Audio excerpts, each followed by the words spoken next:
Oke guys, assalamualaikum warahmatullahi wabarakatuh. Kembali lagi sama aku Ugi. Kali ini di podcast Dragon Ball Bandung episode 2. Nah, buat teman-teman semua nih, banyak banget kan kemarin-kemarin tuh yang penasaran siapa sih ownernya, mana nih ownernya.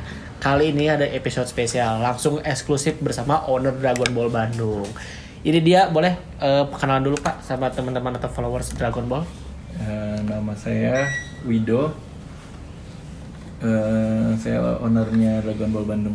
Oke, nah jadi buat teman-teman nih yang belum tahu owner Dragon Ball itu siapa, ini dia nih seorang owner ya Pak Wido. Oke, nah buat teman-teman semua untuk episode hari ini kita akan ngebahas lagi nih. Kira-kira topik apa nih yang lagi rame tentang thrifting gitu. Jadi kita akan ngobrol santai aja gitu. Oke Pak, nih langsung aja kita masuk ya. Kita ngobrol santai aja nih Pak. Yeah. Nah, menurut Bapak nih sebagai owner Dragon Ball Bandung itu awal mula terciptanya Dragon Ball Bandung tuh ada nggak sih Pak cerita sedikitnya kayak gimana nih? Kelas balik ke Dragon Ball Bandung tuh? Pertama kalinya itu sebenarnya dari COVID ya. Dari COVID. Pas COVID saya itu kerja, terus tiba-tiba COVID ada kayak semacam pengurangan lah. Pengurangan karyawan, terus ini juga sih dirasain sama semua orang ya, banyak banget pada saat itu berjuta-juta orang tiba-tiba hilang pekerjaan gitu ya. Nah dengan adanya thrifting ini sangat membantu sih gitu. Jadi waktu itu aku lagi datang ke tempat temen, terus kita coba gitu usaha ini dari mulai kecil-kecilan, dari ngecer juga, beli 2 bal, hoodie sama jaket tipis, terus kita dijual eceran, dijual ngecer gitu. Terus habis itu coba beli beberapa bal dan dijual gitu sih. Langsung balnya yang dijual. Langsung bal-balannya gitu. Terus waktu itu beli 10 bal, 20 bal kayak gitu. Setelah berapa bulan ya? Setelah 4 bulan aku mutusin untuk buka sendiri. Oh, buka sendiri gitu. tuh. Makanya namanya Dragon Ball. Termasuk waktu itu Ugi jadi karyawan pertama ya. Iya. Aduh, ini banget ya. Udah lama banget. Udah lama ya. Oke, nah itu dia jadi kilas balik dari awal pula terciptanya Dragon Ball Bandung. Oke. Nih Pak, kalau misalkan kita langsung bahas topik yang lagi hangat aja ya Pak ya. Yeah. Ngobrol santai nih. Kan sekarang tuh thrifting atau bal import tuh lagi ini ya, lagi di highlight banget nih sama masyarakat, sama pemerintah gitu. Nah, menurut pandangan Bapak sendiri nih sebagai pelaku bisnis yang bergerak di bidang itu, kira-kira isu yang mengatakan bahwa bal segel ini merusak UMKM atau bal segel ini barang yang dilarang di negara gitu, di negara kita. Nah, kira-kira menurut Bapak tuh untuk menangkal pandangan-pandangan itu dari hadapan masyarakat bagaimana sih Pak? Jadi gini ya. Jadi mulai tahun lalu pada saat kita stop ya jualannya sama pemerintah ya, ada dibahas lah masalah thrifting merusak UMKM segala macem. Setelah itu kita berjuang waktu itu, kita ke Jakarta, ketemu Bang Adiana Pitupulu, anggota dewan itu ya? Anggota dewan DPR RI, terus ketemu Menteri Perdagangan, terus ketemu Menteri UMKM juga Pak Teten Mas Duki, terus sama Menteri Perdagangan Zulkifli Hasan. Oh, Kemendak sekarang ya? Iya, kita ngobrol di situ, ngobrol terus ya mencari solusi gimana segala macam gitu ya. Nah sebenarnya thrifting ini adalah kambing hitam sih. Kalau kambing hitam kan? Selalu dikambing hitamkan hampir setiap tahun kalau terjadi event-event tertentu dinaikin lah thrifting ini. Padahal sebenarnya yang berpengaruh di UMKM, misalnya UMKM tuh turun segala macam bukan thrifting. Bukan dari thrifting, tapi itu dari produk impor baru dari misalnya dari Cina gitu. Gitu. Misalnya ya UMKM kita bikin baju nih. Modalnya itu Untuk kainnya 20.000. Kainnya ya, itu kain mentah ya, kain kainnya mentah aja. ya per bajunya gitu ya. Misalnya kaos lah. Terus untuk jahitnya 15.000, jadi 35.000 nih. 35.000. Itu modal awal ya. Iya. Tapi dengan masuknya produk Cina baru itu, harganya dari mereka bisa jual 20.000. Gitu tuh udah utuh, udah jadi ya, udah jadi, udah dijahit, udah warnanya diplastikin. bagus, udah diplastikin. 20.000. Gimana UMKM kita mau bersaing? Seperti itu. Karena ya saya juga, maksudnya ada juga usaha untuk usaha pakaian baru juga, dan tidak berseberangan gitu antara thrifting sama baju baru. Iya. Sangat-sangat berbeda. Thrifting itu sangat-sangat segmented. Iya, buat Iya kan? orang-orang tertentu. Betul kan? Betul. Kayak misalnya nih, saya pelaku usaha thrifting nih. Ugi juga sekarang kerja di thrifting misalnya. Apakah di lemari Ugi semuanya barang second? Oh enggak. Enggak kan? Enggak. Paling cuman 10 pieces ya. Iya. Sisanya ya barang baru juga, beli barang baru Betul. juga kan. Iya. Kayak gitu. Jadi ya nggak sangat sangat tidak relevan membandingkan thrifting sama UMKM gitu. Iya Itu sih. nggak apple to Benar-benar apple. banget. Iya. Gitu. Kalau mau membandingkan UMKM ya sama barang impor baru gitu. Thrifting ini di Indonesia tuh sangat-sangat membantu. Kita kan jualnya aja, penjualan kita paling rame itu di daerah timur kan. Iya, daerah timur. Misalnya Papua, Sulawesi, terus Sulawesi, terus Nusa Tenggara. Iya, benar. Di sana tuh, misalnya nih di Papua ada langganan kita. Mereka beli baju, misalnya mau beli baju di mall gitu, harganya udah 500.000, 300.000, Iya. 400.000. Apakah mereka sanggup beli? Susah sih. Banyak telanjang kan. Iya, Nah, benar. pernah saya itu sekali kirim bal ke sana di Papua, terus dibuka, mereka pada nggak pakai baju, dibuka sama orang, terus kayak ini harganya satu pieces 20.000 ya. Wah, orang-orang pada Rebutan. Terus pas dipotong tuh rebutan langsung. Jadi pada melukin semua, dapat mereka 10, 20, langsung dihitung, langsung bayar. Habis itu mereka pakai baju semua. Iya. Nah, apakah yang seperti ini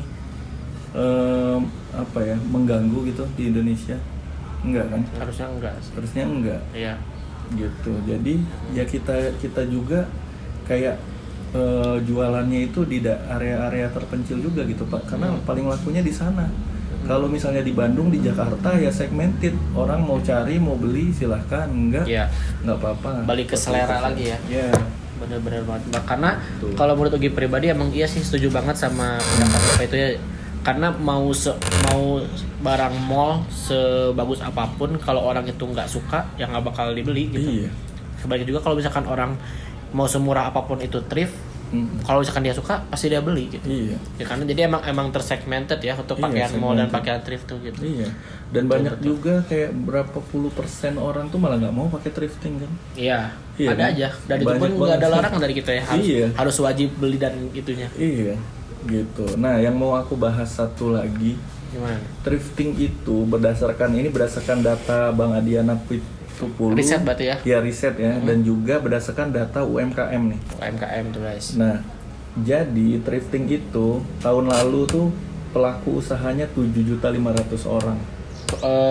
Penjual thrift, Pelaku usaha. usaha thrift. Oh, oke. Gitu. Seluruh Indonesia itu 7.500.000, coba kalian bayangkan. 7.500. Pemerintah tidak bisa menyiapkan kita lapangan kerja. Ya. Tapi kita mencari lapangan pekerjaan sendiri, menciptakan sendiri, tapi setiap tahun diganggu 7.500.000 ini. Nah, kemarin pada saat larangan itu kami kasih sendiri data ke Menteri UMKM, Menteri Perdagangan, Pak, Bapak kalau nutup ini 7.500.000 orang tuh bakal pengangguran. Bapak udah siapkah?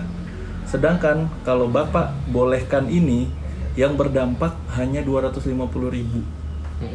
Bayangin, UMKM yang terdampak tuh 250.000 dibanding dengan 7.500.000. Nggak ini banget ya, nggak make sense relevan kan, nggak ya, make sense kan. benar banget. Itu terus yang diangkat isu-isunya. Ada lagi isu kalau thrifting itu membawa penyakit. Ini pernah dengar sih aku, lucu banget ini. Ini lucu tuh. Lucu banget. Saya udah pakai thrifting itu dari kecil. Dari zaman SMP atau SD tuh udah pakai thrifting. Gak pernah tuh gatal-gatal atau kena penyakit tertentu yang berbahaya. Kamu gimana? Aman kan? Overall udah hampir 4 tahun pakai thrifting tuh, alhamdulillah kulit gak ada yang gimana sih. Gak ada yang gimana karena orang-orang Indonesia itu cerdas gitu, udah pinter. Misalnya mereka baru beli nih, baru ngambil thrifting, gak langsung dipakai, ya dicuci, ya direndam air panas. Kalau saya tuh treatmentnya direbus sama air panas tuh sampai berapa menit, jadi mati semua, ya kita pakai gitu. Ya kan, kayak gitu sih. Dan juga ya di pabrik-pabriknya sendiri itu mereka sudah melakukan QC, mereka sudah melewati tahap-tahap pembunuhan kuman gitu. Kayak pakai disinfektan gitu ya. Iya, jadi ada ngelewatin mesin tertentu, dia mati semua kuman-kumannya. Jadi ya lucu sih kalau yang diangkat isu pakai thrifting membawa penyakit gitu, penyakit kulit, penyakitnya gitu. Iya sih, itu emang lucu banget sih itu. Pasakan kita lihat, pikir pakai secara logika gitu. Iya. Mau beli baru, mau thrifting pasti dicuci pakaian tuh, nggak mungkin langsung. Kalau pakai pasti kayak gitu. Ada gatal-gatal. Ya paling bantar-bantarnya gatal-gatal aja kan, karena pakaiannya itu kan dari kainnya sendiri. Iya, mau dia baru, mau dia bekas, kalau baru pun kita pakai langsung ya gatal-gatal juga. Iya, sama. Gitu. Itulah ya yang bikin lucu di Indonesia tuh kayak gitu kadang-kadang. Berita-beritanya tuh sangat gak logik gitu kan, gak pakai logika.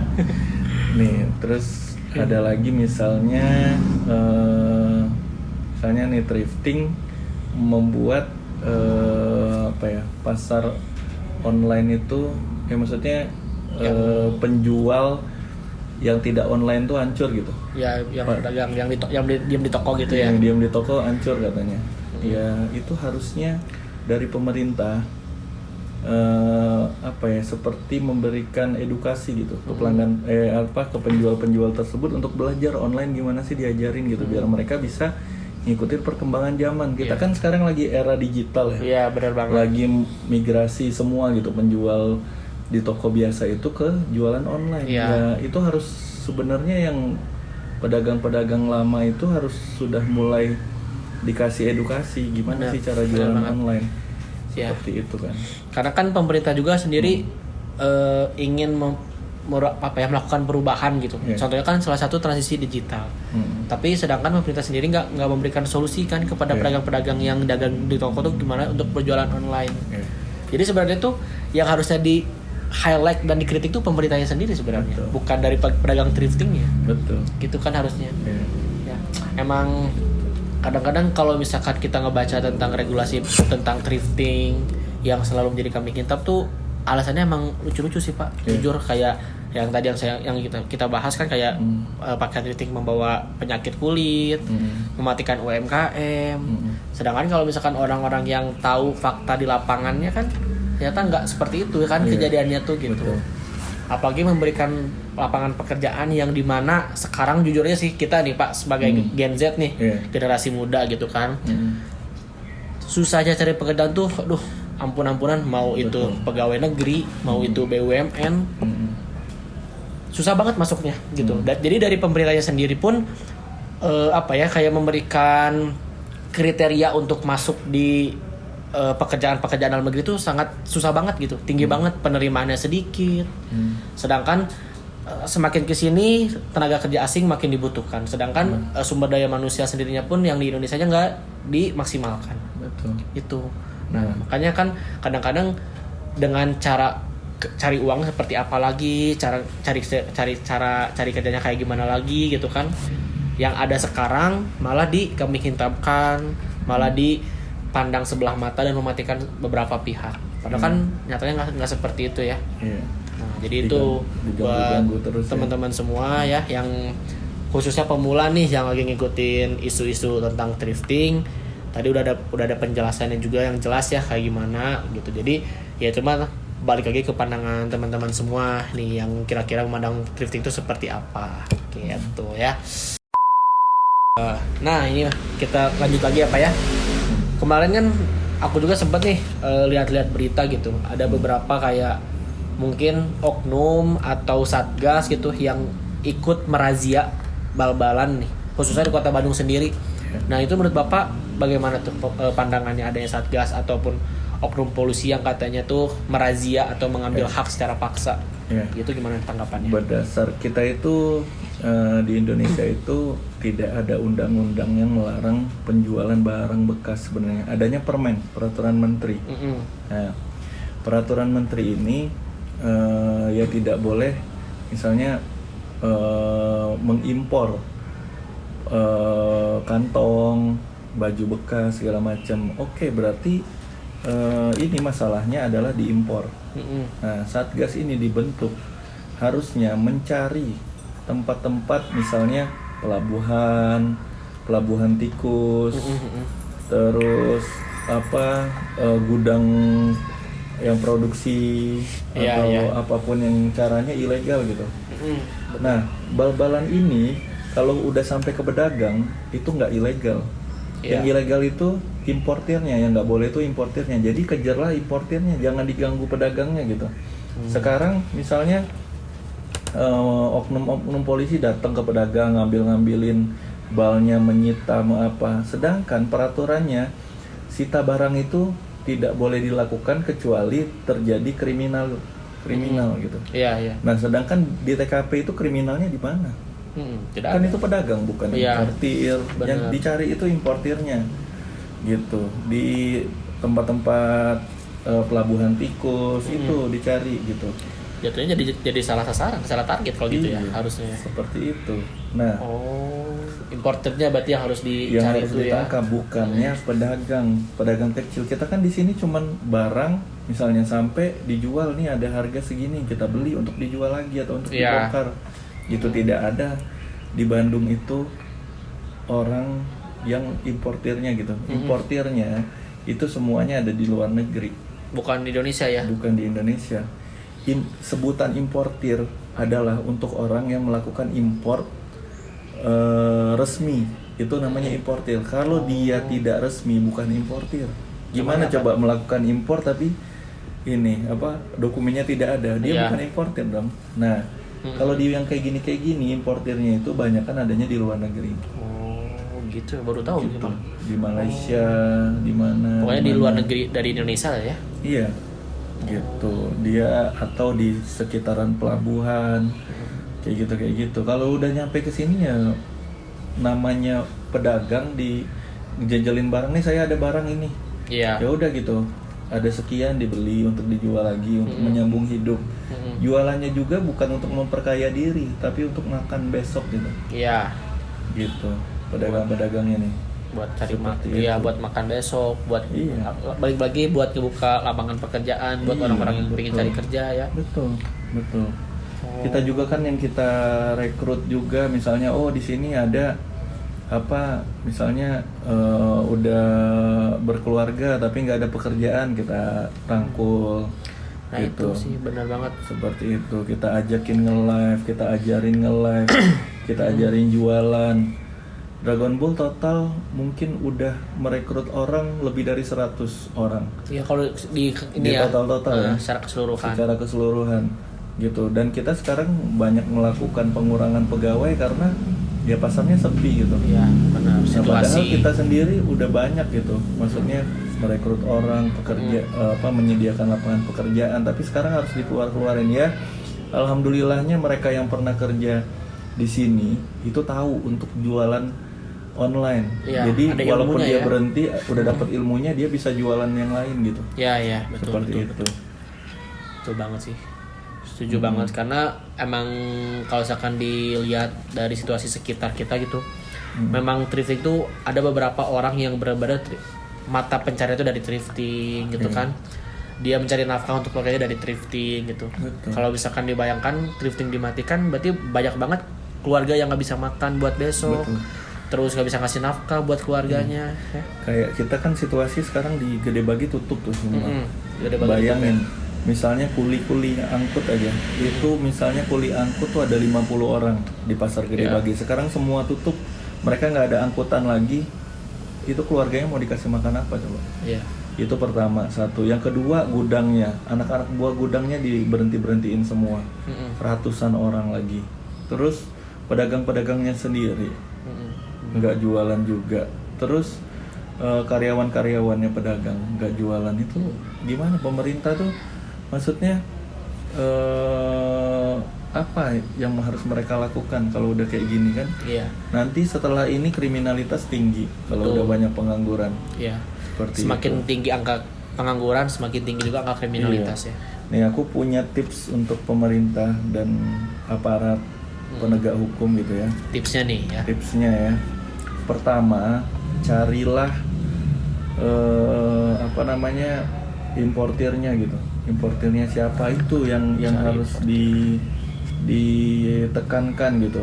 Dan importir ini ya adanya di sekitar pelabuhan atau di luar negeri, mereka yang cukong-cukong gitu, yang banyak uangnya seperti itu gitu. Yang kedua, itu tingkatkan pengamanan di pulau-pulau masuk pelabuhan tikus. Coba deh, kemarin aku mendapat data juga, polisi air Indonesia itu kapalnya hanya 400 seluruh Indonesia. Seluruh Indonesia cuma 400. Sedangkan pulau kita 13.000. Gimana caranya, Pak? Bisa menangkap kalau kayak gitu. Iya, benar. Nah, jadi Pak, gini ya, thrifting ini di Kota Bandung udah 20 tahun, bukan di Kota Bandung ya, di Gedebage itu udah 20 tahun dari tahun 2004. Di Gedebage sebelumnya udah mulai juga kayak di Cibadak segala macem. Nah, tapi kalau di Gedebage udah 20 tahun. Ini tuh udah jadi ikonnya Bandung, udah jadi tempat wisata gitu. Orang datang ke sini wisata belanja gitu di Gedebage. Nah, udah lama, udah terjadi sangat-sangat lama. Kenapa sekarang kayak dirazia, di apa lagi seperti itu gitu. Jadi ya itulah sih tipsnya, sediakan yang kedua tadi, sediakan kapal-kapal ya. Kapal-kapal untuk polisi laut, untuk mereka melihat siapa nih yang masukin secara ilegal, tangkap. Kapalnya lagi ini tangkap. Kayak gitu. Betul. Seperti itu sih. Nah, solusi lagi yang ketiga, ya udah dikasih legal aja gitu, tapi dilakukan secara terbatas. Misalnya, setahun itu masuknya segini. Ya udah, jadi kita bisa kasih ke pemerintah itu tambahan devisa gitu. Jadi kita kenain aja pajak, nggak apa-apa kok. Masuk dikenain pajak. Kita tuh udah minta ini juga ke pemerintah gitu. Ayo, kami siap kok dipajakin, kami siap kok berkoordinasi gitu. Tinggal dikasih ini segini, karena mau dicegah kayak gimana pun ditutup nih pelabuhan ini, masuk lewat pelabuhan lain, ditutup pelabuhan ini lewat masuk masih banyak cara ya. Masih banyak cara, banyak akses. Itu bakalan merugikan negara gitu. Kalau ini ilegal terus, bayangin berapa ton yang masuk, negara hilang pendapatannya. Tapi kalau ini dilegalkan atau dibikin hukumnya atau aturannya, ya udah aturan mainnya kayak gini gitu. Jualnya kami boleh jualannya di mana, di kalangan apa gitu. Jadinya win-win solution ya kalau kayak gitu. Iya, kalau enggak ya bakalan terjadi terus kayak gini. Betul banget. Gitu. Nah, untuk pemerintahan yang baru, tolong Pak, kami diperhatikan Pak, kami menyediakan lapangan pekerjaan sendiri Pak, jangan diganggu terus gitu. Tolong fasilitasi kami, bina kami harus kayak gimana gitu. Jangan kita dilarang-larang terus. Iya. Dilakukan secara paksa tanpa memberikan solusi, itu sangat merugikan banyak pihak gitu. Kalau misalkan pemerintahnya sendiri care sama rakyat kecil khususnya gitu, ya harusnya memberikan solusi seperti yang tadi Bapak bilang mungkin ya. Aku pun setuju banget sih kayak gitu. Jadi ya mau gimana pun beri solusi gitu, jangan mematikan tanpa ada alasan yang jelas gitu ya. Jadi buat teman-teman tuh yang masih nganggap thrifting itu hal yang mematikan untuk negara, ya kalian bisa pikir lagi, bisa dikaji ulang lagi apa yang tadi udah disampaikan gitu kan. Jadi selama ini Sebenarnya thrifting itu kalau misalkan kalian cari tahu lebih dalam sangat banyak banget membantu beberapa sebagian masyarakat yang ada di Indonesia sendiri, entah dari pekerjaan, entah dari pihak apa namanya tuh, dari cara belajar untuk jualan online gitu kan. Karena kan kalau misalkan impor tuh sebenarnya banyak ya, bukan dari barang aja, ada alat elektronik lah, ada alat yang lain-lain mungkin kan dari kendaraan gitu. Jadi tolonglah gitu diberikan regulasi yang apa ya, itu regulasi yang inilah yang bisa mesejahterakan gitu dan tanpa diganggu lagi gitu untuk berjualan pakaian thrifting ini gitu, kayak gitu ya. Jadi apa gini Pak yang misalkan mau disampaikan, ada lagi nggak buat disampaikan buat pelaku bisnisnya atau buat pemerintahnya? Aku mau angkat satu isu lagi nih, isu lingkungan ya.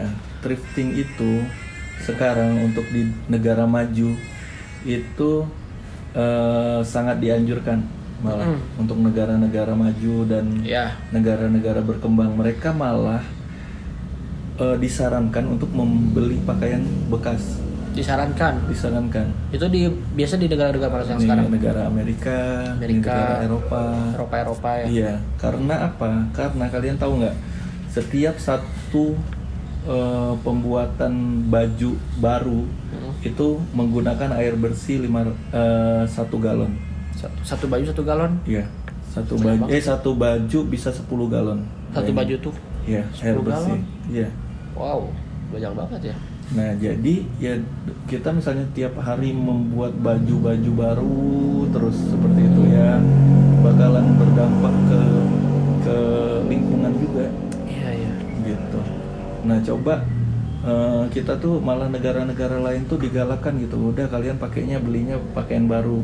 Sekarang misalnya nih saya pakai, terus udah nggak muat, bajunya dikemanain, dibuang misalnya atau apa, gitu kan jadi sampah ya. Nah, mending dipakai orang lain gitu, orang lain yang ngebutuhin atau bisa pakai baju itu gitu. Iya, yang lebih membutuhkan ya. Seperti itu kan. Gitu. Ini ada masalah lingkungan juga sih di sini. Oh, lingkungan ya. Tuh.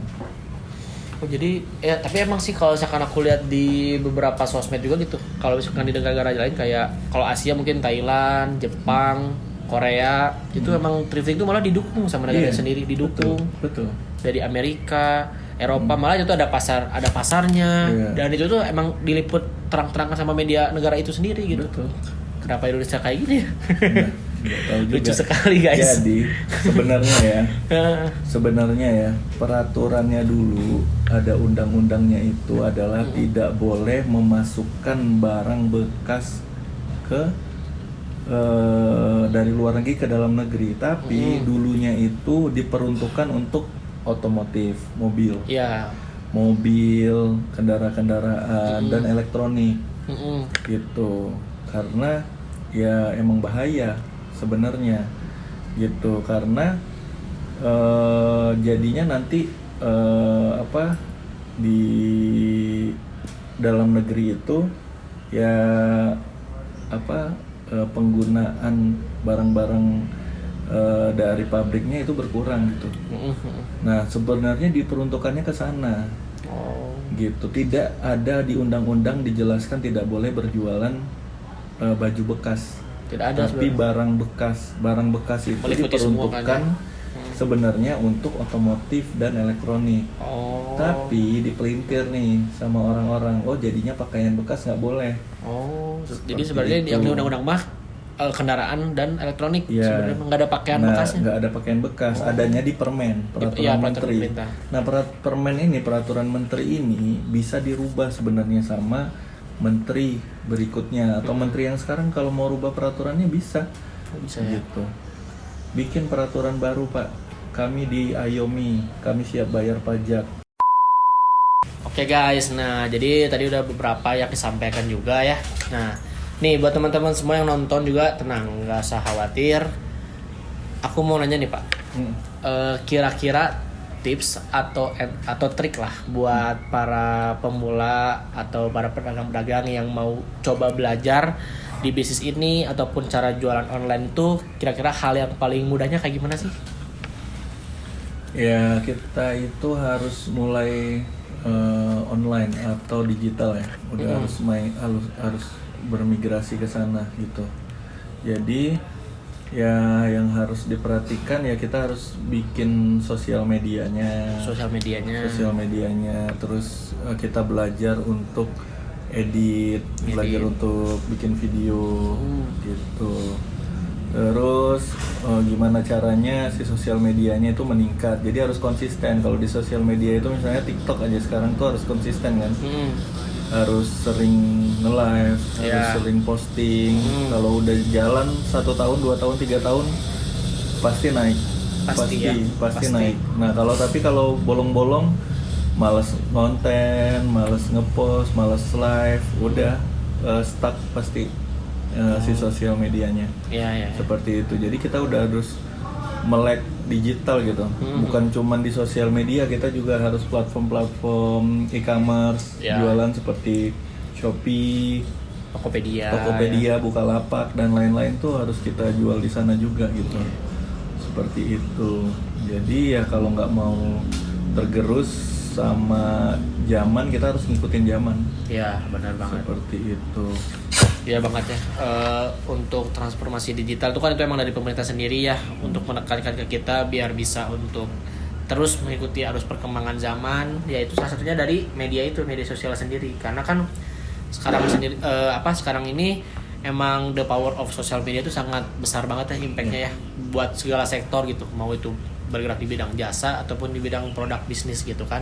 Nah jadi buat teman-teman semua ya, kira-kira apalagi nih yang mau dibahas untuk episode berikutnya, dan mungkin ada beberapa juga yang bisa teman-teman mau komentari juga bisa tulis di kolom komentar. Nah sebelum kita closing, mungkin kita ada beberapa closing statement mungkin dari Bapak ya untuk penonton sendiri ataupun untuk pemerintah sendiri, kesimpulannya bagaimana?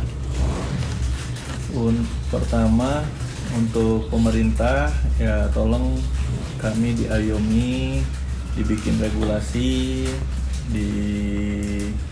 di support lah gitu, jangan ditangkap, jangan dirazia gitu ya. Untuk oknum, untuk aparat penegak hukum juga kami diberi himbauan, dikasih solusi gitu ya, bukan hanya ditangkap-tangkapin gitu. Seperti itu. Untuk penonton jangan takut. Kalau kita benar, kita berdagang, nggak dilarang kok sama agama gitu. Jadi ya tetap semangat terus sih gitu, mencari nafkah, mencari rezeki untuk keluarga kita gitu ya. Jadi tetap semangat terus, kalian itu harus berevolusi, berkembang gitu ya.